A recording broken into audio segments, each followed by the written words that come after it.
Hello అండి, ఈరోజు వచ్చేసి మా ఆయన మార్కెట్కి వెళ్ళి కడిసిల చేపలు అయితే తీసుకొచ్చారు. ఎప్పుడు మేము ఊరికొచ్చినా కూడా చేపలే ఎక్కువ తింటాము. మాకు ఈ బెంగళూరులోనే సముద్రం చేపలు కానీ ఏరు చేపలు కానీ మాకు దొరకవండి.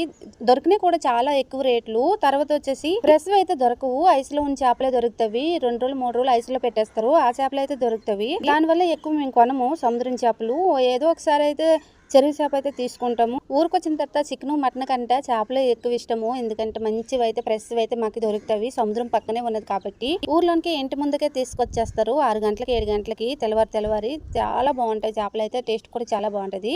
ఈ రోజు వచ్చేసి నేనైతే గ్యాస్ మీద అయితే వండుతున్నాను. కట్టెల పొయ్యి మీద అయితే వండలేదు. కొంచెం లేట్ అయిపోయింది. దానివల్ల అంతా గ్యాస్ మీద అయితే వండేస్తున్నాను. నాకు విలేజ్ రావాలంటే చాలా ఇష్టము. విలేజ్ లైఫ్ కానీ వాతావరణం కానీ చాలా ఇష్టం అనమాట. అక్కడికంటే ఇక్కడ చాలా బాగుంటుంది. కట్టెల పొయ్యి మీద వండాలంటే ఇంకా చాలా ఇష్టము. ఈరోజు కొంచెం లేట్ అయ్యడం వల్ల గ్యాస్ మీద వండుతున్నాను. ఎక్కడికి క్యాంప్ వెళ్ళడము లేకపోతే లేట్ అవ్వడం వల్ల గ్యాస్ మీద వండుతాను. లేకపోతే రోజుకి కట్టెల పొయ్యి మీద వండుతాను అనమాట. తపెళ్ళకి మసి ఉంది అని ఎవరు కామెంట్ చేయకొద్దండి. ఎందుకంటే మేము కట్టెల పొయ్యి మీద వండుతాం కాబట్టి తపెళ్ళకి అయితే మసి అయితే అంటిపోతుంది. ఇప్పుడు వచ్చేసి అయితే నేను కడిసెల పులుసు అయితే పెట్టేసాను. ఓకే, మీకు నచ్చితే లైక్ చేయండి, షేర్ చేయండి, సబ్స్క్రైబ్ చేయండి, సపోర్ట్